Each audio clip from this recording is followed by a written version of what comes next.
Europe की फिर एक ऐसी कंट्री वीज़ा रेशो बहुत अच्छी है तो ये एक यूरोप की छोटी सी कंट्री, लेकिन बेनिफिट वही हैं कि अगर आपको एक दफ़ा यहाँ का वीज़ा मिल जाता है तो बाकी यूरोप की किसी भी कंट्री में आप आसानी से मूव कर सकते हैं। सैलरी की बात की जाए तो यहाँ पे मिनिमम जो एवरेज सैलरी है 1700 यूरो है। अगर इसको कन्वर्ट करें पाकिस्तानी रुपये में तो ये कम से कम भी 5 लाख से 6 लाख के दरमियान में बनती है। जी हाँ, आज फिर मैं यूरोप की एक ऐसी कंट्री को लेके आई हूँ आपके लिए कि जहाँ पे अप्लाई अगर आप करेंगे तो आपको रिस्पांस ज़रूर आएगा। अस्सलाम वालेकुम, कैसे हैं आप सब? ठीक हैं, उम्मीद है कि अच्छे होंगे। जहाँ भी रहें खुश रहें। Welcome back to my YouTube channel and another video. आज फिर एक यूरोप की एक ऐसी छोटी सी कंट्री लेके आई हूँ उन लोगों के लिए जो कि यूरोप जाना चाहते हैं, लेकिन वो ट्राई क्या कर रहे हैं, यूरोप की उन बड़ी कंट्रीज़ को ट्राई कर रहे हैं जहाँ पे जाने के लिए उन्हें हैवी बैंक बैलेंस की ज़रूरत है, जॉब ऑफ़र की ज़रूरत है। वहाँ पे शॉर्टेज तो होती है बट इतनी जल्दी वो शॉर्टेज फ़ील हो जाती है कि उनका चांस ही नहीं लग रहा। और अगर आपके पास पैसे भी कम है तो जी हाँ, ये अगेन वीडियो आपके लिए। जैसा कि मैंने एक और वीडियो अपलोड की है स्लोवेनिया को लेके। स्लोवेनिया भी यूरोप की एक छोटी सी कंट्री है, लेकिन वहाँ पे वर्कर की शॉर्टेज रहती है और बहुत सारे बेनिफिट्स हैं। इसी तरह ये भी एक यूरोप की वो कंट्री है जहाँ पे अगर आप अप्लाई करते हैं तो आपको इसका रिस्पॉन्स भी जल्दी आता है। यहाँ भी शॉर्टेज वर्कर्स की शॉर्टेज रहती है और मिनिमम एवरेज सैलरी अगर मैं आपको बताऊं तो आप हैरान हो जाएंगे। जी हाँ, हम बात कर रहे हैं लिथुआनिया के बारे में। और अगर इनकी वीज़ा रेशो की बात की जाए तो 99% है। और इसके अगर वीज़ा प्रोसेसिंग की बात करूं तो जस्ट 2 वीक है। जी हाँ, जस्ट 2 वीक में आपको इसका वीज़ा प्रोसेस होके आपको मिल जाता है। और पिछले काफ़ी अरसे से यहाँ पर जो इंटरनेशनल वर्कर्स हैं ज़्यादा रुक कर रहे हैं साइट पर, क्योंकि यहाँ भी वर्कर्स की शॉर्टेज बहुत ज़्यादा है। शॉर्टेज क्यों रहती है? क्योंकि यहाँ पे आबादी बहुत कम होती है। इस वजह से इन लोगों को रिक्वायरमेंट रहती है कि बाहर से फॉरेनर्स को, इंटरनेशनल वर्कर्स को यहाँ पे हायर किया जाए। मज़े की बात ये बताती जाऊँ कि यहाँ की जो गवर्नमेंट है ना सिर्फ इंटरनेशनल वर्कर्स को यहाँ पे वीज़ा देती है, वेलकम करती है, बल्कि रीलोकेशन अलाउंस की सूरत में 3444 यूरो भी देती है, जो कि अगर कन्वर्ट करें पाकिस्तानी रुपये में तो 11 लाख पाकिस्तानी रुपीस जो है बनते हैं। ये एक छोटा सा कंट्री है जिसका जो लैंड बॉर्डर है वो 3 कंट्रीज से मिलता है, लेटविया, बेलारूस एंड पोलैंड। और इसका जो एक साइड का बॉर्डर है स्वीडन से मिलता है। चूँकि ये एक यूरोपियन मुल्क है तो इसने यूरोपियन मुल्क की मेंबरशिप 2004 में हासिल की थी, इसलिए आपको यूरोप के दूसरी कंट्रीज़ में जाने के लिए वीज़ा की ज़रूरत नहीं होगी। लेकिन अगर आप इन दूसरे यूरोपियन कंट्री में विज़िट के लिए जाते हैं, वहाँ पे अगर आपको अच्छी अपॉर्चुनिटी मिल जाती है तो वहाँ भी आप अपना करियर स्टार्ट कर सकते हैं। इसकी अगर टोटल आबादी की बात की जाए तो 5,41,000 है, जो कि पिछले कई सालों से ऑलमोस्ट यही है। इसी वजह से यहाँ पे वर्कर शॉर्टेज बहुत ज़्यादा रहती है, इसलिए यहाँ की गवर्नमेंट जो है आने वाले हाईली स्किल्ड वर्कर को वेलकम करती है और इनको 3,444 यूरोज़ जो है रीलोकेशन अलाउंस जो है फराहम भी करती है। लिथुआनिया में अगर मैं आपको कम से कम सैलरी बताऊं तो 1700 यूरो है, जो कि एवरेज सैलरी है यहाँ की।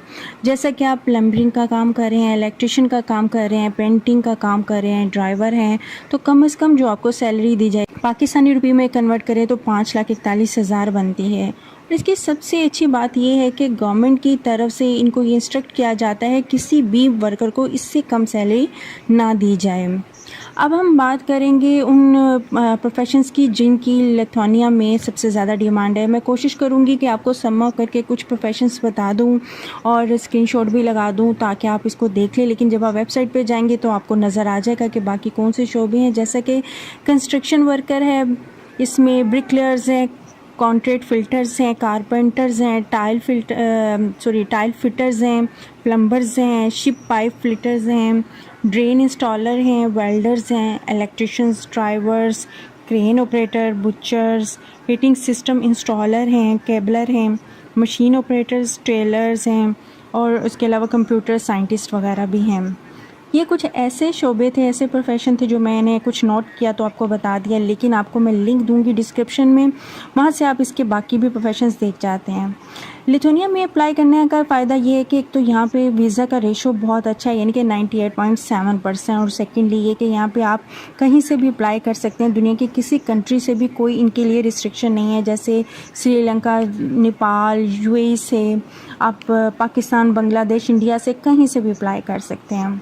और अब मैं आपको बताऊं कि आप इसमें अप्लाई कैसे करेंगे, तो मैं आपकी कुछ इसकी जो ऑफिशियल वेबसाइट्स हैं जो मैं आपको बताऊंगी, लिंक भी डिस्क्रिप्शन में दे दूंगी, वहां से आपने इनको देखते हुए अप्रोच करते हुए जॉब जो है हासिल करनी है। लिथुआनिया में जॉब अप्लाई करने से पहले आप हमेशा याद रखें कि आपके पास वर्क से रिलेटेड कोई ना कोई सर्टिफिकेट या डिप्लोमा होना चाहिए। सेकंड नंबर पे आपका एक्सपीरियंस बहुत मैटर करता है। एटलीस्ट आप जिस कंट्री में रह रहे हैं वहाँ पे रहते हुए आप कोई हुनर सीखें और उसका 1 ईयर का एक्सपीरियंस ज़रूर ले लें। नेक्स्ट स्टेप आपका फिर क्या होगा, आपने अपने लिए जॉब फाइंड करनी है, अपने लिए एक एम्प्लॉयर ढूंढना है। इसके लिए आपको परेशान होने की ज़रूरत नहीं है। मैं डिस्क्रिप्शन में मैं आपको एक ऐसी लिस्ट दे दूँगी जिसमें आपने अथॉराइज्ड जो कंपनीज़ हैं वहाँ पर आपने अप्लाई करना है, जो कि गवर्नमेंट ऑफ लिथुआनिया की वेबसाइट से रिलेट करते होंगे। आप जब यहाँ पे अप्लाई करेंगे तो आपको मालूम हो जाएगा कि ये जो हैं प्रोफेशनल वेबसाइट से लिए गए हैं और आप इसको वेरीफाई भी कर सकते हैं। वीडियो डिस्क्रिप्शन में मैं लिथुआनिया की जो जैसे मैंने बताया कि ऑफिशियल वेबसाइट्स भी दे दूँगी, जाके आप वहाँ से वेरीफाई कर सकें। मैं आपको यही रिकमेंड करूँगी कि आप डेली बेसिस पे 2 या 3 एप्लीकेशंस जो हैं यहाँ पे जाके ज़रूर सबमिट करें। विद इन नो टाइम आपको डेफिनेटली एम्प्लॉयर की तरफ से रिस्पॉन्स आना शुरू हो जाएगा। याद रखें, जब मैं पहले भी बता चुकी हूँ, सीवी है वो यूरोप पास फॉर्मेट का होना चाहिए। इसके लिए आपको किसी से हेल्प लेने की ज़रूरत नहीं है। मैं ऑलरेडी भी बता चुकी हूँ कि आपका फॉर्मेट अपने गूगल पे जाके इसको फॉर्मेट को कॉपी कर सकते हैं। उसके अलावा मैं एक लिंक भी दे दूँगी, आपने उसको देखते हुए भी आप उसको अपने यूरोप पास फॉर्मेट में अपने सीवी को बना सकते हैं, क्योंकि आपका सीवी जितना ज़्यादा यूरोपास फॉर्मेट का होगा, आपको उनको हायर करना उतना ही इजी हो जाएगा। और जैसे ही आपको जॉब मिल जाती है तो लिथुआनिया में जो आपका एम्प्लॉयर होगा, आपका वर्क परमिट अप्लाई करेगा। उसको आपसे उस वक्त जो डॉक्यूमेंट रिक्वायर होंगे वो होंगे आपका पासपोर्ट, आपका एक्सपीरियंस और आपका डिप्लोमा वगैरह जो है वो रिक्वायर होंगे।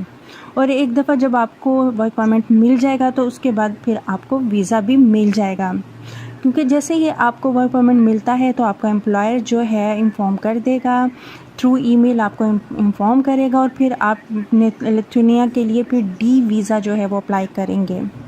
इसके लिए इसके लिए आपको जो डॉक्यूमेंट्स रिक्वायर होंगे वो उसमें सबसे पहले तो वीज़ा एप्लीकेशन फॉर्म होगा देना होंगी, पिक्स देनी होंगी वाइट बैकग्राउंड के साथ, पासपोर्ट होना चाहिए, और इसके बाद फिर आप जब अपने ये डॉक्यूमेंट सबमिट करवा देंगे तो फिर आपको वीज़ा भी मिल जाएगा। उम्मीद है कि आपको मेरी ये इन्फॉर्मेशन भी अच्छी लगी होगी। अगर आप बाहर जाना चाहते हैं तो हार्ड कंट्रीज़ को चूज़ करने की बजाय इन छोटी कंट्रीज़ से भी आप स्टार्ट ले सकते हैं, ताकि आप एक कम से कम फ्यूचर में पहला स्टेप तो ले सकें। चैनल पे नहीं आए तो चैनल को सब्सक्राइब किए बगैर मत जाएं। वीडियो अच्छी लगे लाइक एंड शेयर ज़रूर करें। मिलते हैं नेक्स्ट वीडियो में इसी तरह यूरोप की एक ऐसी कंट्री की इंफॉर्मेशन लेके जहाँ पे स्टार्टिंग के लिए तो कम से कम अप्लाई करें और आपको जॉब मिल जाए, और अब वहाँ जाके फिर आप किसी भी और कंट्री के लिए मूव करना आपके लिए आसान हो जाए। मुझे रखें दुआ में याद। मिलते हैं नेक्स्ट वीडियो में यूरोप की किसी वीज़ा इंफॉर्मेशन के साथ या फिर किसी यूरोप की कंट्री की ट्रैवल और हिस्ट्री के साथ। टिल देन, अल्लाह हाफिज़।